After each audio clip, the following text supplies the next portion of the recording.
In the Grand Chamber of the Galactic Concordat, Ambassador Sarah Chen fought to keep her expression neutral as she watched 3 centuries of human diplomatic efforts crumble.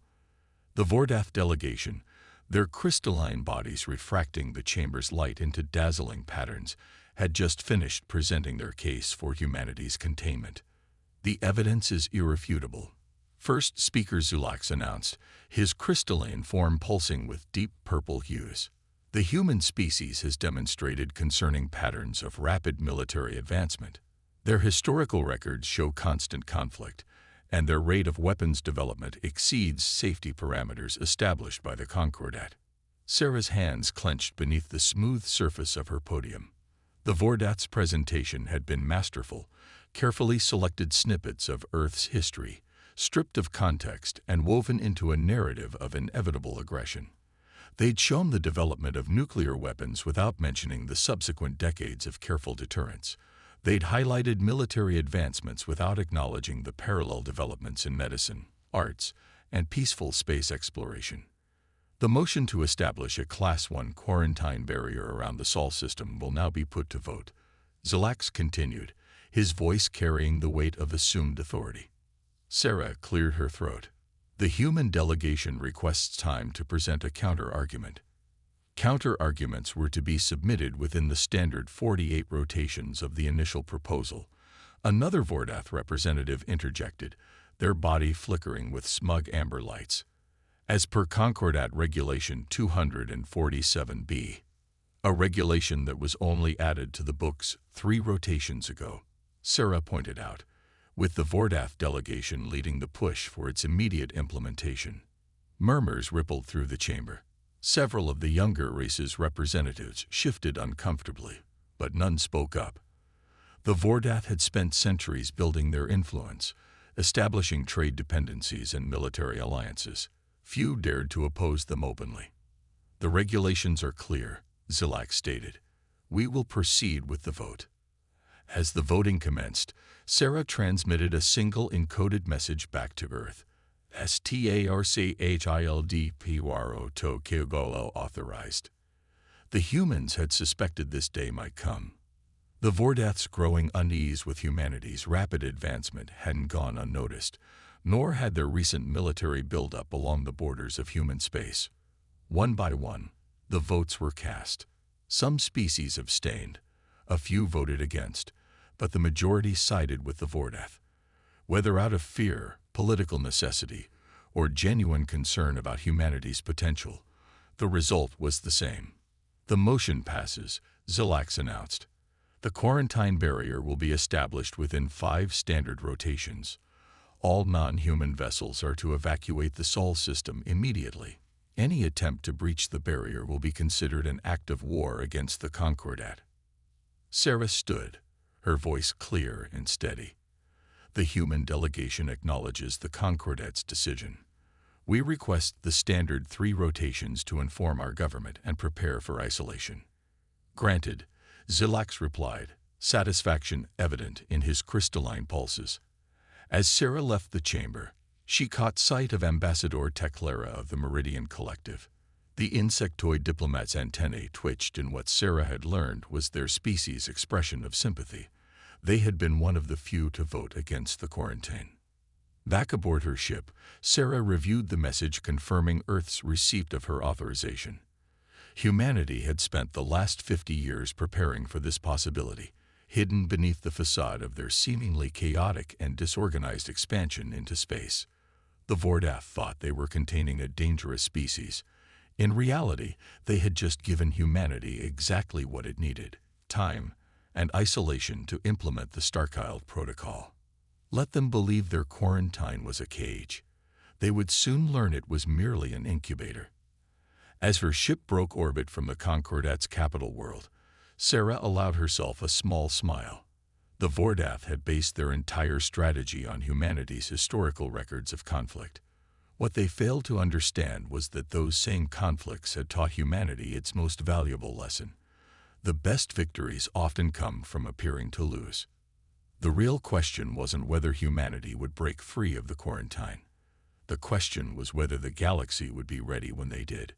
The Vordath High Command's central monitoring station erupted into chaos 48 hours after the quarantine barrier went live. Admiral Vextil's crystalline form flickered with agitation as reports flooded in from their observation posts around the Sol system. The Vordath High Command's central monitoring station erupted into chaos 48 hours after the quarantine barrier went live. Admiral Vextil's crystalline form flickered with agitation as reports flooded in from their observation posts around the Sol system. Impossible, they muttered, watching as every human settlement outside Earth's atmosphere systematically went dark. They're abandoning their orbital stations, their lunar colonies. The Vordath High Command's central monitoring station erupted into chaos 48 hours after the quarantine barrier went live. Admiral Vextil's crystalline form flickered with agitation as reports flooded in from their observation posts around the Sol system. Impossible, they muttered, watching as every human settlement outside Earth's atmosphere systematically went dark. They're abandoning their orbital stations, their lunar colonies. Captain Rixa, their second-in-command, pulsed with confusion. Perhaps the quarantine has affected them more severely than anticipated. Their infrastructure may be failing without external support. No, Vextil responded, their crystalline edges sharpening with suspicion. This is too organized, too precise. They zoomed in on the footage from Mars, where the massive human mining operations were powering down in perfect sequence. They're not panicking. They're executing a plan. On Earth, Director James Martinez of the Global Defense Initiative stood in a vast underground chamber that officially didn't exist. Around him, hundreds of technicians and military personnel worked at stations that monitored the systematic shutdown of humanity's visible space presence. Phase 1 of Starchild Protocol completed, his assistant reported. All outer facilities have initiated blackout procedures. The Vordath are seeing exactly what we want them to see. Martinez nodded, his attention fixed on the massive holographic display showing the true scope of human preparation. For 50 years, they had built their visible presence in space. The colonies, the stations, the mining operations. But beneath the surface of every planet and moon in their system, they had built something else entirely. Status of the deep habitats, he asked. All 23 facilities report ready. Population transfer is proceeding ahead of schedule. The surface facilities are being converted to automated decoys as planned. The deep habitats were humanity's masterstroke. Vast underground cities built beneath the surfaces of Mars, the Moon, and various other bodies in the solar system. While the Vordath and their allies had watched humanity's obvious expansion into space, they had missed the true scale of human preparation. And Project Prometheus. The first batches are ready, sir. The quarantine barrier actually works in our favor. Their detection systems are focused outward, not inward. They'll never see it coming. Project Prometheus was the culmination of decades of research, a revolutionary propulsion system that didn't rely on conventional physics. The Vordath's quarantine barrier was designed to detect and stop any known form of faster-than-light travel. But humanity had been working on something entirely different. In orbit around Jupiter, hidden within its radiation belts, the first fleet of ships equipped with Prometheus drives waited. They were smaller than conventional vessels, more adaptable, and completely invisible to standard detection methods. The Vordath had expected humans to either break under isolation or attempt to fight their way out conventionally. They had never considered that humanity might simply choose to bypass their barriers entirely. Message from Ambassador Chen, an operator called out. The Meridian Collective has made contact through the back channel. They're interested in our alternative transportation technology. Martinez smiled. The Meridians weren't the only ones who had suffered under Vordath dominance.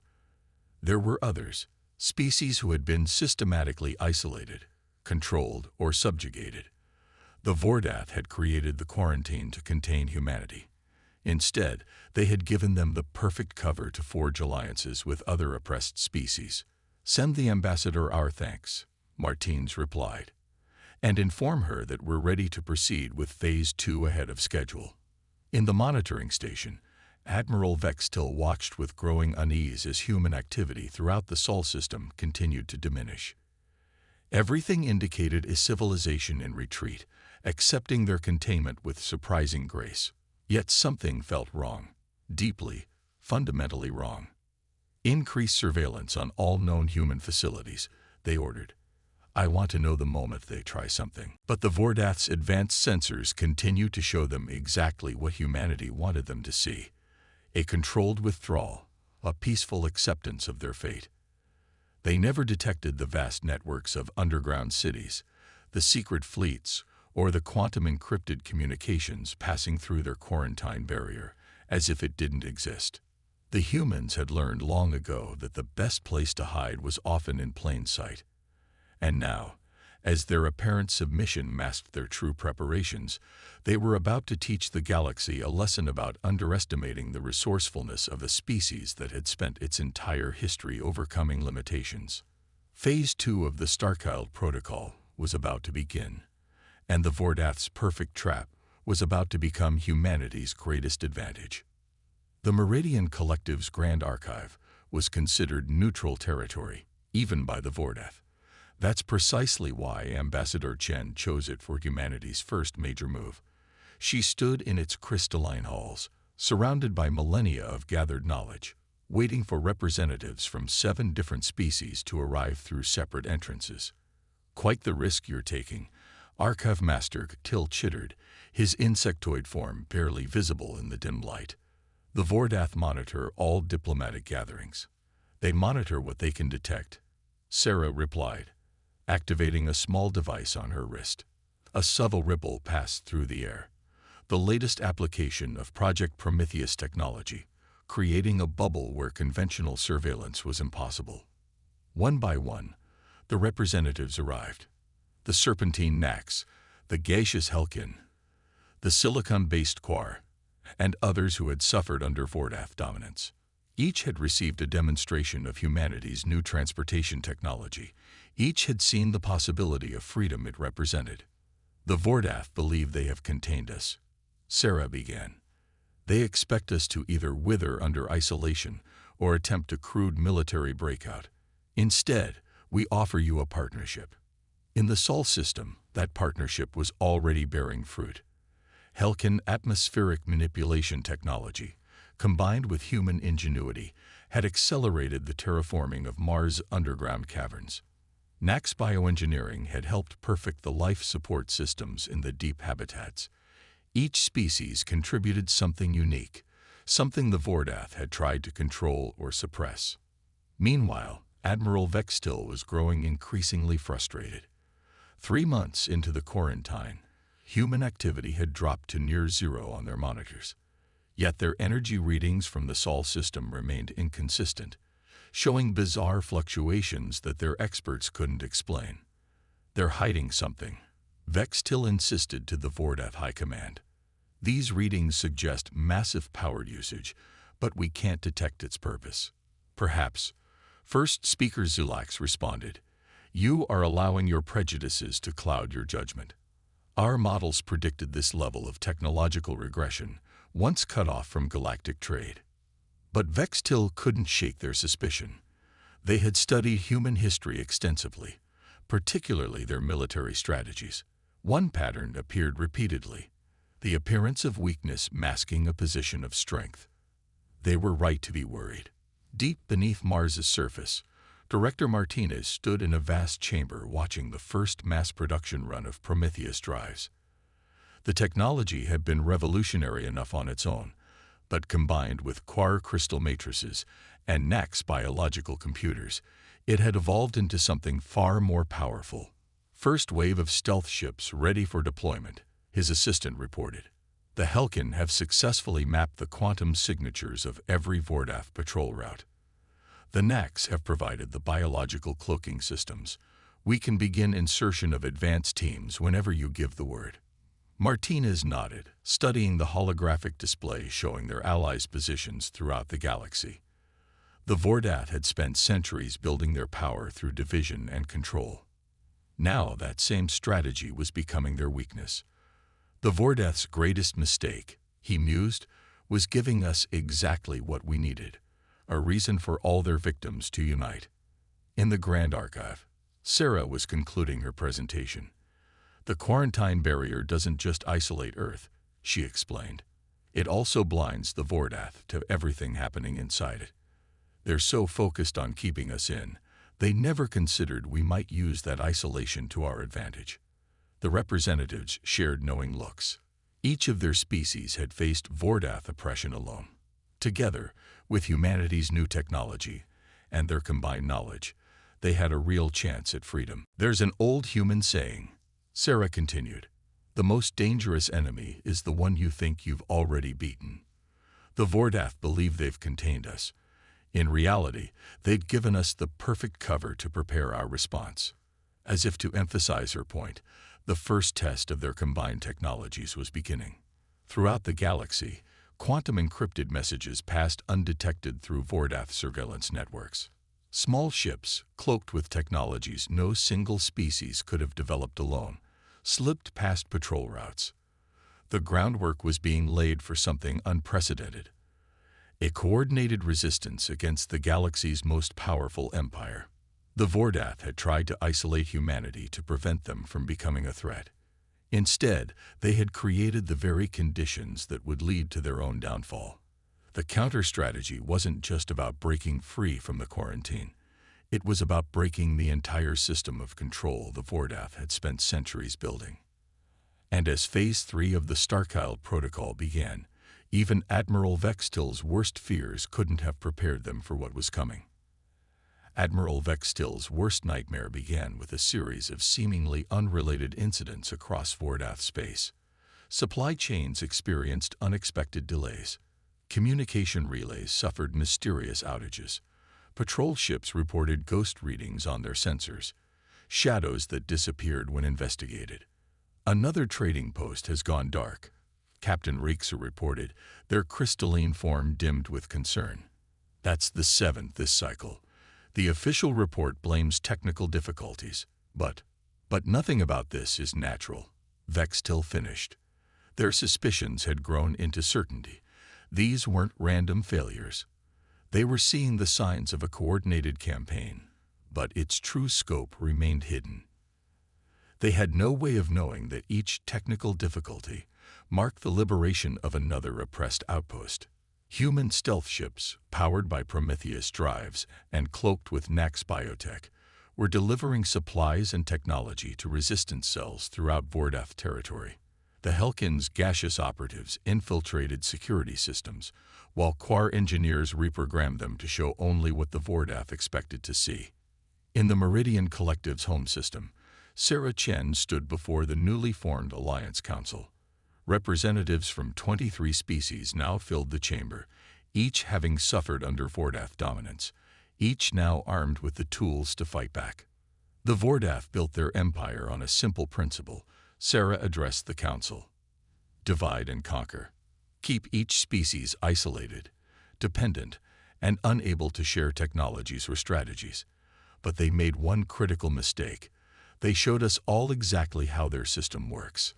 The holographic display behind her showed the spreading network of liberated outposts and hidden bases. By trying to contain us, they gave us the perfect model for containing them. Every tactic they used against us, we've learned to reverse engineer and improve upon. Deep in human space, the fruits of this cooperation were taking physical form. The deep habitats had evolved into vast manufacturing centers, combining technologies from a dozen species. Ships emerged from hidden shipyards, incorporating designs and systems the Vordath had never imagined possible.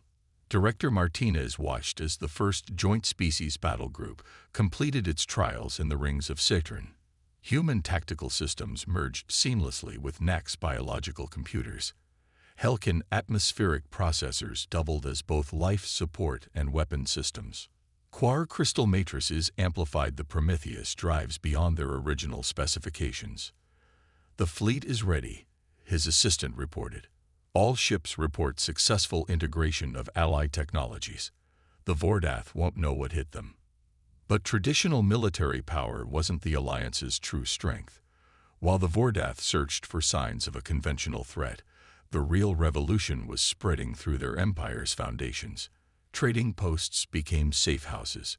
Maintenance stations transformed into resistance bases.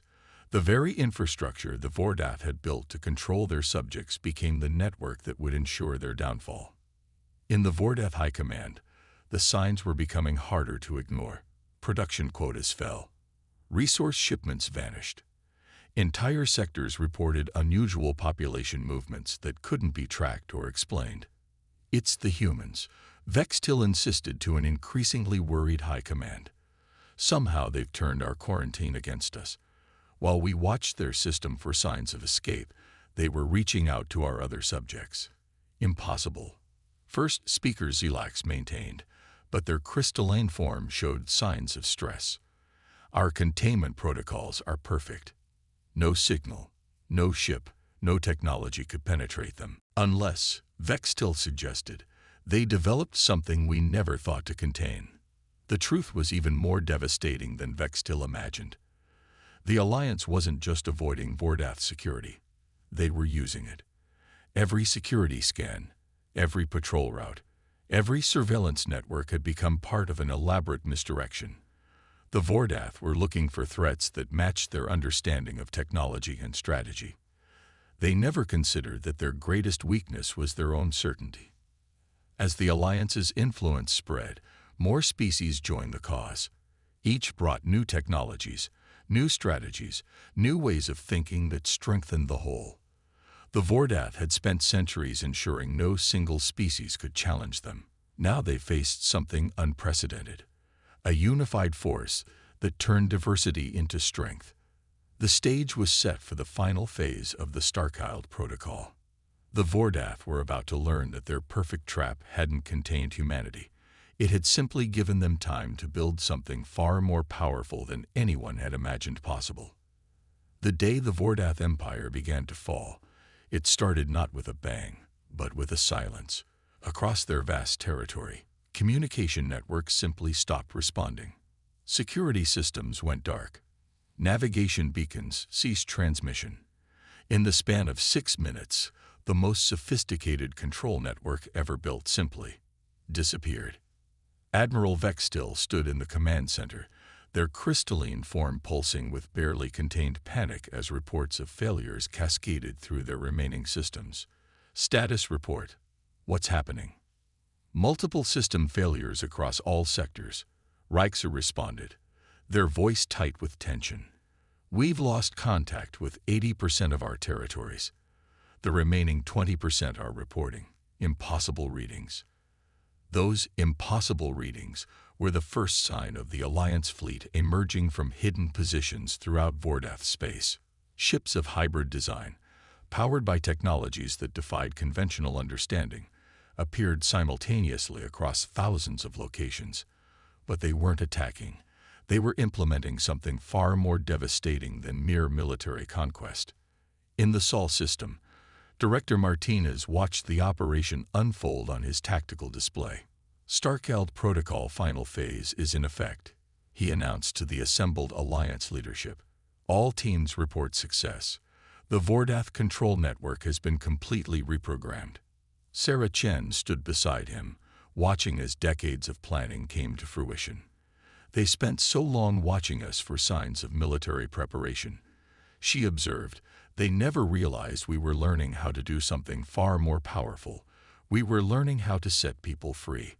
Across Vordath space, the truth of her words was becoming apparent. The Alliance hadn't just disabled the Vordath's control systems, they had reproposed them. Every surveillance network now broadcast proof of Vordath manipulation. Every security system now protected the very people it had once controlled. Every communication channel carried messages of liberation. In the Vordath High Command, First Speaker Zulax watched in horror as their empire unraveled. How? They demanded. How did they achieve this? The answer came not from their enemies, but from within. Across Vordath space, members of their own species who had long questioned their empire's methods began to step forward. The humans and their allies hadn't just built a military force. They had created a movement that inspired even the Vordath to question their own assumptions. Your greatest mistake, Admiral Vex still declared to the High Command, their crystalline form now resonating with a different kind of clarity, was believing that control equals strength. While we tried to contain every species separately, they learned to work together. Every weakness we tried to exploit became a strength when shared. The Vordath quarantine barrier around Earth flickered and died, its power systems reprogrammed by technologies born from the collaboration of a dozen species. But humanity didn't pour out seeking revenge. Instead, they emerged offering partnership, not just to their allies, but to the Vordath themselves. In the Grand Archive, where the alliance had first taken shape, Sarah Chen met with representatives from across the galaxy, including several prominent Vordath who had chosen to embrace change. "The age of isolation is over," she declared. "We offer a different path forward, one where strength comes from cooperation, not control." The transition wasn't instant, nor was it entirely peaceful. But the Vordath Empire's power was built on isolation and fear. Once those foundations crumbled, change became inevitable. Species that had been kept apart for centuries discovered they had more to gain from cooperation than competition. Years later, historians would debate whether the humans had planned it all from the beginning, whether they had intentionally allowed themselves to be quarantined to create the conditions for a broader revolution. The truth, as Director Martinez would write in his memoirs, was both simpler and more profound. "The Vordath thought they were containing a threat," he wrote. "Instead, they gave us the opportunity to demonstrate humanity's greatest strength, our ability to turn adversity into advantage, to find common ground with those who are different, and to build something greater than ourselves. They tried to isolate us, but in doing so, they taught the galaxy how to unite." The quarantine barrier that was meant to contain humanity had instead incubated something the galaxy had never seen before: a true alliance of equals, bound not by force or fear, but by shared purpose and mutual respect. The Vordath had tried to wage war on humanity, only to discover that humanity's greatest weapon was never their military might. It was their ability to imagine, and then create, a better way forward.